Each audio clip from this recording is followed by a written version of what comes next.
Ursa cluster అనే కంపెనీకి ఆంధ్రప్రదేశ్ ప్రభుత్వం 60 ఎకరాల భూమి కేటాయించడం అనేది వివాదంగా మారింది. ఆ కంపెనీకి అర్హత లేకున్నా భూమి ఉచితంగా ఇచ్చారన్న వాదనలు ఒకవైపు, తమ కంపెనీకి ఉచితంగా భూమి అడగలేదన్న సంస్థ వాదన మరోవైపు మనకు వినిపిస్తుంది. ఇంతకీ ఏం జరిగింది? ఈ అర్సా క్లస్టర్ కంపెనీ ఎవరిది అనేది మనం చూడాలంటే, ముందుగా ఆంధ్రప్రదేశ్లో పెట్టుబడులు పెట్టే ఐటీ సంస్థలకు తక్కువ ధరకే భూమి కేటాయించాలంటూ ఏప్రిల్ 10న ఏదైతే స్టేట్ ఇన్వెస్ట్మెంట్ ప్రమోషన్ బోర్డ్ సమావేశంలో ఒక చర్చ అయితే జరిగింది. మంత్రి నారా లోకేష్ ఈ ప్రతిపాదన తీసుకొచ్చారు. ఐటీ కంపెనీలకు నామమాత్రపు ధరలకే భూ కేటాయింపులు జరిపేలా చూడాలని ముఖ్యమంత్రి చంద్రబాబు నాయుడిని మంత్రి లోకేష్ కోరారు. భూములు తక్కువ ధరకు ఇవ్వడం ద్వారా మరిన్ని ఐటీ కంపెనీలు పెట్టుబడి పెట్టేందుకు, ఆకట్టుకునేందుకు అవకాశం ఉంటుందని. అయితే దీనిపై స్పందించిన ముఖ్యమంత్రి చంద్రబాబు అందుకు తగ్గట్టు ఐటీ పాలసీని సవరించి తీసుకురావాల్సిందిగా సూచించారు. అయితే ఆ సమావేశంలో టోటల్గా టాటా సహా మొత్తం 16 కంపెనీల గురించి చర్చ జరగగా అందులో అర్సా క్లస్టర్ ప్రైవేట్ లిమిటెడ్ సంస్థ కూడా ఉంది.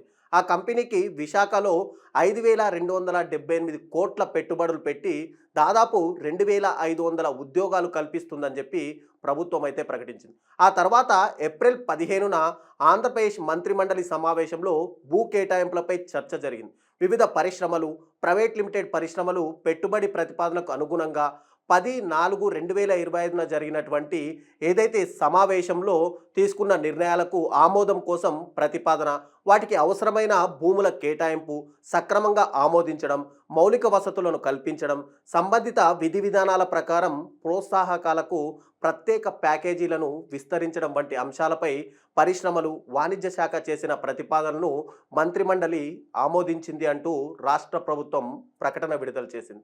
అయితే ఎకరా 99 పైసలకే అన్న ప్రచారంలో నిజమెంత? విశాఖపట్నంలో అర్సా క్లస్టర్ ప్రైవేట్ లిమిటెడ్ ద్వారా డేటా సెంటర్, ఐటీ కార్యాలయ స్థలం, టాటా కన్సల్టెన్సీ సర్వీసెస్ అంటే టీసీఎస్ ద్వారా కొత్త ఐటీ క్యాంపస్ కోసం చేసిన ప్రతిపాదనకు మంత్రివర్గం ఆమోదం లభించింది.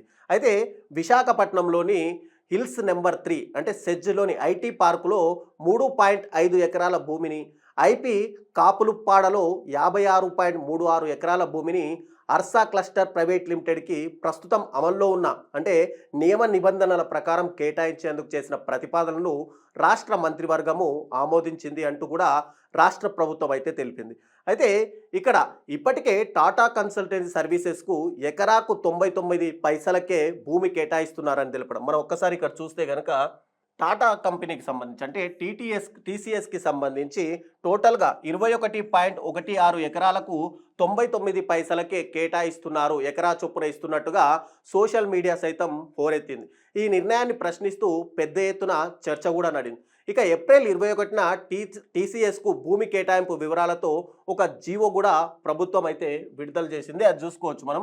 అబ్స్ట్రాక్ట్ గవర్నమెంట్ ఆఫ్ ఆంధ్రప్రదేశ్కి సంబంధించి జీవో కూడా ఇచ్చింది. అయితే ఇప్పటి వరకు అర్సా క్లస్టర్కు భూమి కేటాయింపు వివరాలతో ఉత్తర్వులు మాత్రం ఎక్కడా రాలేదు. కేబినెట్ నిర్ణయం ప్రకటన తప్ప ఇతర వివరాలు ఎక్కడా కూడా వెల్లడి కాలేదు. ఎంత ధరకు కేటాయించారనే వివరాలు కూడా ఇప్పటి వరకు ప్రభుత్వం అయితే ఎక్కడా ప్రకటించలేదు.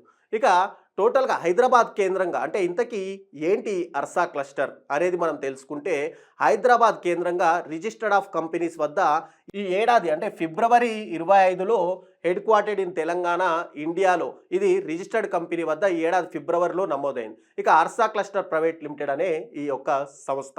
ఈ సంస్థలో అబ్బూరి సతీష్, నిరంజన్ శృంగవరపు, హరీష్ కోయ, పెందుర్తి విజయ్ కుమార్లు డైరెక్ట్గా ఉన్నారు.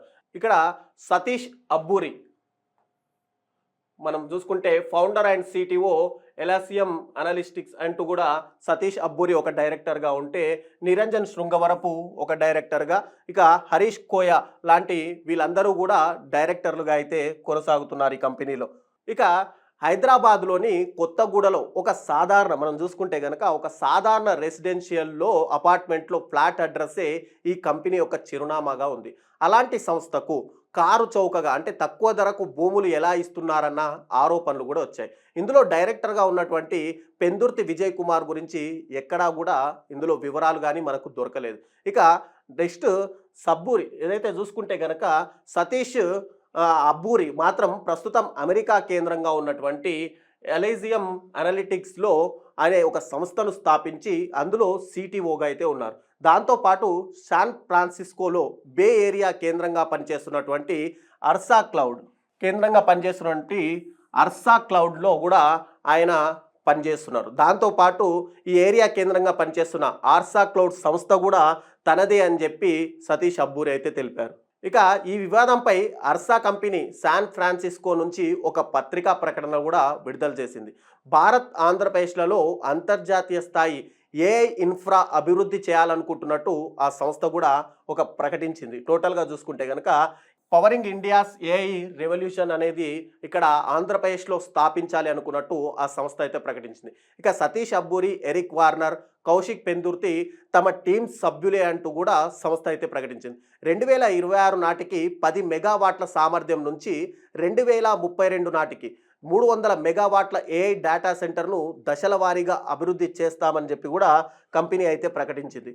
తమకు ఆర్థికంగా లోటు లేదని ఫౌండర్ ఇన్వెస్ట్మెంట్లు, స్ట్రాటజిక్ పార్ట్నర్షిప్లు, ప్రైవేట్ పెట్టుబడులు, నియమిత లక్ష్యాల ఆధారంగా వచ్చే పెట్టుబడులు అన్నీ కలిపి దాదాపు 5,728 కోట్లు. మనం చూసుకుంటే కనుక ఒక్కొక్కరిది ఇండివిజువల్గా వాళ్ళ ఇన్వెస్ట్మెంట్ చూసుకుంటే దాదాపుగా 5,728 కోట్ల విలువ ప్రాజెక్ట్ అని, టీమ్ నెట్వర్తే దాదాపు 4,063 కోట్లు ఉందని తెలిపింది. ఇక సంస్థపై ఆరోపణలు రావడానికి కారణాలేంటి అనేది మనం తెలుసుకుంటే, వేల కోట్ల పెట్టుబడి పెడతామనే సంస్థ హైదరాబాద్ నివాస సముదాయంలో రిజిస్టర్డ్ అవ్వడం, భారీ కార్పొరేట్ సెటప్ లేకపోవడం, సంస్థ పెయిడప్ క్యాపిటల్ ₹1,00,000. ఇక్కడ చూసుకుంటే కనుక paid up capital, authorised capital ₹1,00,000, paid up capital. ఇది కంపెనీ ఏజ్ చూసుకుంటే కనుక కేవలం 2 నెలల 14 రోజులు మాత్రమే అవ్వడం.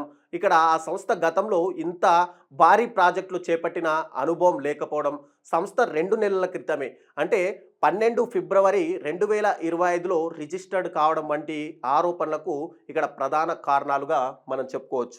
అయితే కంపెనీ రాసిన మొత్తంగా కంపెనీ ఏదైతే ఆరోపణలు వస్తున్నాయో దాని మీద కంపెనీ చెప్పడం ఏంటంటే, మేము డేటా సెంటర్ పెట్టాలనుకున్న భూమిని ఎకరం 50 లక్షలకు, కార్యాలయాలు పెట్టాలనుకున్న భూమిని ఎకరానికి ₹1,00,00,000 తీసుకోవడానికి ప్రతిపాదనలు పంపించాము అని చెప్పి ఇక్కడ మనం చూస్తే కనుక 1 crore పర్ ఎకర్, 3.5 acres అంటూ కూడా టోటల్గా అంటే and 50 lakhs per acres for 56.5 acres టోటల్గా. అంటే దాదాపుగా అసలు మేము డబ్బులు ఫ్రీగా తీసుకోవడానికి కాదు, ప్రభుత్వానికి ₹1,00,00,000 తీసుకోవడానికి ప్రతిపాదించాం. అసలు మేము 99 పైసలకు అడగలేదు. ఎకనామికల్ డెవలప్మెంట్ బోర్డు ద్వారా మా ప్రతిపాదనలు పంపించాం. ఈ కంపెనీ కొత్తది కావచ్చు, కానీ దాన్ని నడిపించే మేము ఈ రంగానికి కొత్త కాదు. 90ల నుంచి అంటే 1990ల నుంచే ఈ టెక్ వ్యాపారంలో ఉన్నాం. కొన్ని కంపెనీలు పెట్టాం, నిర్వహించాం, తర్వాత వేరే వారికి వాటిని అమ్మాం. ఎంతో నైపుణ్యం ఉన్న బృందంగా కొందరమంతా కలిసి ఏర్పడి ఈ అర్సా క్లస్టర్ కంపెనీని పెట్టాం. మాకు ఆర్థిక వనరులు ఉన్నాయి. వేల కోట్ల పెట్టుబడి మేము ఎక్కడి నుంచి తెస్తాం, ఎలా పెట్టుబడి పెడతామన్నది ఆంధ్రప్రదేశ్ ప్రభుత్వ అధికారులకు అన్ని ఆధారాలతో సహా ఇచ్చాకనే మా అనుభవాన్ని వారు పరిగణలోకి తీసుకొని మా డిపిఆర్ అంటే టోటల్గా చూసుకుంటే మా డిపిఆర్ని క్షుణ్ణంగా పరిశీలించిన తర్వాతనే అనుమతి ఇచ్చారు అని చెప్పి దాంట్లో వన్ ఆఫ్ ద డైరెక్టర్ అయినటువంటి సతీష్ అబ్బూరి అయితే తెలియజేస్తున్నాడు. ఇక నెక్స్ట్ మనం చూసుకుంటే కనుక అయితే మీరెందుకు ఇంత చిన్న ప్రదేశంలో కంపెనీ పెట్టారు అనే దానికి కూడా సతీష్ సమాధానం ఇచ్చారు. మాకు ఇప్పుడే భారీ కార్యాలయాలు ఇక్కడ అవసరం లేదు. ఒకసారి భూమి కేటాయింపు జరిగిన తర్వాత ఇతర పనులు మొదలుపెట్టే క్రమంలో అప్పుడు పెద్ద ఆఫీస్ అనేది అవసరం ఉంటుంది. అప్పటి వరకు కేవలం రిజిస్టర్డ్ ఆఫీసులో మాత్రమే, ఆఫీసు నిమిత్తం మాకు భారీ స్పేసు ఎక్కడ అవసరం లేదు. కాబట్టి ఆ అడ్రస్లోనే కార్యాలయం పెట్టాం. ఒకసారి మా పని ప్రారంభమైన తర్వాత పెద్ద ఎత్తున దాన్ని ప్రారంభించి బహిరంగంగా ప్రకటిద్దామని అనుకున్నాం. ఈలోపే ఇలా జరిగింది అని చెప్పి సతీష్ అయితే చెప్తున్నారు. ఇక మేమే కాదు, బే ఏరియా అంటే అమెరికాలో ఉన్నటువంటి అన్ని సంస్థలు కూడా ఇలా ముందుగా చిన్నగానే ప్రారంభిస్తారు. ఆపరేషనల్ ఏరియాల్లో ఎవరూ పెట్టరు. అంతెందుకు, భారత్లో ఎన్నో వేల కోట్ల కంపెనీలు రిజిస్టర్ అడ్రస్లు, ప్రారంభ సమయంలో అడ్రస్లు ఇలా చిన్న ప్రదేశాల్లోనే ఉంటాయి. అలాగే ఏ కంపెనీ అయినా ఫార్మాలిటీగా పెయిడెడ్ క్యాపిటల్ 1,00,000 10 లక్షలు అలాగే చూపిస్తారని, ఇక రిజిస్టర్డ్ అడ్రస్, పెయిడెడ్ క్యాపిటల్‌లో వంటి సాంకేతిక అంశాలు మాత్రమే చూపించి మాకు సామర్థ్యం లేదు అనడం సరికాదు. అలా కార్యాలయం వద్దనుకోవడం మా ఫైనాన్షియల్ డిసిప్లిన్ అని చెప్పి ఆయనైతే చెప్పారు. అయితే ఈ వివాదం పైన మరి రాష్ట్ర ప్రభుత్వం ఏమంటుంది అనేది కూడా మనం చూస్తే, అర్సాకు భూ కేటాయింపులపై మాజీ ఎంపీ అయినటువంటి కేసినేని నాని కొన్ని ఆరోపణలు చేశారు. సతీష్ అబ్బూరి గాని, ప్రస్తుతం విజయవాడ ఎంపీగా ఉన్నటువంటి కేసినేని శివనాథ్ అంటే చిన్ని క్లాస్మేట్ అని ఈ కంపెనీకి భూ కేటాయింపుల వెనుక శివనాథ్ ప్రమేయం ఉందని చెప్పి నాని అయితే ఆరోపిస్తున్నారు. ఈ ఆరోపణలను రాష్ట్ర ప్రభుత్వం కూడా ఖండించింది. వారు ప్రతిపాదనలు ఇచ్చిన తర్వాత ఉన్నతాధికారులు దాదాపు 4 నెలల పాటు అన్నీ పరిశీలించాకే దీన్ని అంగీకరించారు. రాష్ట్ర పరిశ్రమల శాఖ కానీ, ఏపీఐఐసి కానీ, ఎస్ఐపిసి కానీ, ఎస్ఐపిబి కానీ, ఈడీబీ కానీ వీరంతా ఆమోదించిన తర్వాతే క్యాబినెట్ కూడా ఆమోదించింది. కంపెనీ ప్రొఫైల్ కానీ డిపిఆర్ లేకుండా ఖరీదైన భూములను ఇక్కడ చూసుకుంటే కనుక డిపిఆర్ లేకుండా ఖరీదైన భూములు ఏవైతే ఉంటాయో వాటిని కంపెనీలకు ఉదారంగా ఇచ్చారు. సాధారణంగా కొత్త కంపెనీలు కానీ స్టార్టప్లు కానీ చిన్నగా మొదలయ్యి పెద్దగా ఎదుగుతాయి. వారిని ఇక్కడ అవకాశం కోసం వచ్చారు. ఒకవేళ వారు చెప్పినట్టుగా పెట్టుబడులు కానీ ఉద్యోగాల విషయంలో కానీ మాట నిలబెట్టుకోకపోతే వారిని ప్రభుత్వం బాధ్యులను చేస్తుంది. భూమి ఇచ్చే ధర ఎంతనేది త్వరలో ప్రభుత్వం ప్రకటిస్తుందని అందరూ చెబుతున్నట్టుగా మాత్రం 99 పైసలకైతే వారికి భూమి కేటాయించట్లేదని చెప్పి ప్రభుత్వం అయితే స్పష్టం చేస్తుంది. టోటల్గా ఈ వీడియో పైన అంటే ప్రభుత్వము 99 పైసలకే ఇస్తుందా, మరి ఇలాంటి కంపెనీలకు ప్రభుత్వ భూమికి కట్టబెట్టడం వెనుక ఆంతర్యం ఏమిటి? దీనిపై మీ అభిప్రాయాలను కామెంట్ రూపంలో తెలియజేయండి.